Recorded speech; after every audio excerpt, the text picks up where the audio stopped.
नमस्कार दोस्तों, डाकिया डॉट कॉम ट्रेनिंग सीरीज के चौथे चैप्टर में आपका स्वागत है।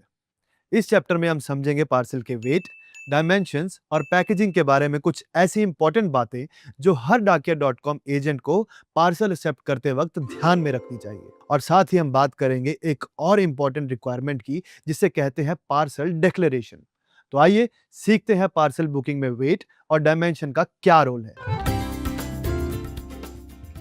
हर पार्सल डिलीवरी का चार्ज यानी प्राइस तय होता है उसके वेट और साइज के हिसाब से। डायमेंशंस का मतलब है लेंथ, विड्थ और हाइट, यानी लंबाई, चौड़ाई और ऊंचाई, जिसको सेंटीमीटर में मेजर किया जाता है। कुछ पार्सल्स हल्के वेट के होते हैं पर साइज में काफी बड़े होते हैं। उनमें लगता है डायमेंशनल वेट, जो इस फॉर्मूला से निकलता है: length multiplied by width multiplied by height divided by 5000। अगर किसी पार्सल का रियल वेट 2 केजी है लेकिन डायमेंशनल वेट 4.8 केजी आ रहा है, तो कस्टमर को 5 केजी के हिसाब से चार्ज किया जाता है। याद रखिए, ज्यादातर कुरियर कंपनीज डायमेंशनल वेट निकालने के लिए पार्सल के वॉल्यूम को 5000 से डिवाइड करती हैं, लेकिन कुछ कंपनीज अलग डिवाइजर का यूज भी करती हैं। जैसे इंडिया पोस्ट 6000 से डिवाइड करके पार्सल का चार्जेबल वेट निकालता है। अब बात करते हैं करेक्ट पैकेजिंग की। ये सिर्फ सेफ्टी के लिए नहीं, बल्कि लीगल रिस्पॉन्सिबिलिटी के लिए भी इंपॉर्टेंट है। इस बात का ध्यान जरूर रखिए कि पैकेजिंग आपके सामने हो या फिर आपकी सुपरविजन में। सॉलिड और प्रॉपर साइज का बॉक्स यूज करें, जो बीच में दब ना जाए या फिर अपनी शेप ना लूज करे। और हाँ, यह भी याद रखें कि बॉक्स में कुशनिंग बहुत जरूरी है। स्ट्रॉन्ग टेप का ही यूज करें, धागा या पतला टेप अलाउड नहीं है।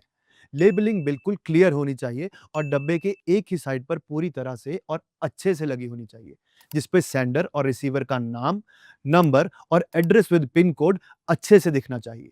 रेस्ट्रिक्टेड आइटम्स एक्सेप्ट ना करें।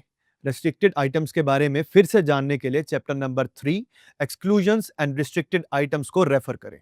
खराब हुआ, दोबारा यूज हुआ या फटा हुआ बॉक्स कभी एक्सेप्ट ना करें। पार्सल की फोटो सेंडर के साथ जरूर लें, प्रूफ के लिए और डिस्प्यूट अवॉइड करने के लिए। इंटरनल पैकिंग मटेरियल जैसे bubble wrap, foam sheet, air bags इत्यादि कुशनिंग और प्रोटेक्शन के लिए जरूर यूज होने चाहिए। आइए अब बात करते हैं डिक्लेरेशन ऑफ पार्सल कंटेंट्स के बारे में। पार्सल के अंदर क्या सामान है, इसकी लिखित जानकारी को ही पार्सल डिक्लेरेशन कहा जाता है।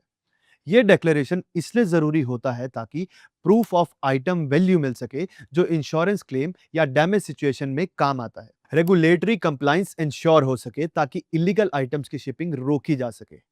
कस्टम क्लियरेंस स्मूथली हो सके, जो इंटरनेशनल शिपमेंट्स के लिए इंपॉर्टेंट है। पार्सल के कंटेंट में ट्रांसपेरेंसी बनी रहे ताकि जरूरत पड़ने पर वेरिफिकेशन की जा सके। डिक्लेरेशंस दो तरह के होते हैं। First, commercial invoice. जब कोई सामान बेचा जा रहा हो, तब अगर सामान 50,000 तक की वैल्यू का है तो GSTIN, और अगर 50,000 के ऊपर की वैल्यू का है तो ई-वे बिल लगाना जरूरी है, और इसके अलावा quantity, value and product details भी देने होंगे। Second, house hold declaration. जब कोई गिफ्ट्स या यूज्ड गुड भेजे जाए, तब यह डिक्लेरेशन यूज किया जाता है, जिसपे आइटम लिस्ट और अप्रोक्सीमेट वैल्यू के साथ लिखना होता है, not for sale. House hold declaration आप dakia.com की वेबसाइट या फिर इस वीडियो के डिस्क्रिप्शन में से डाउनलोड कर सकते हैं। किसी भी पार्सल को बुक करने के लिए आपको उस पर डिक्लेरेशन लगाना होगा। पार्सल बिना प्रॉपर डिक्लेरेशन के होल्ड, डिले या फिर रिजेक्ट भी हो सकते हैं।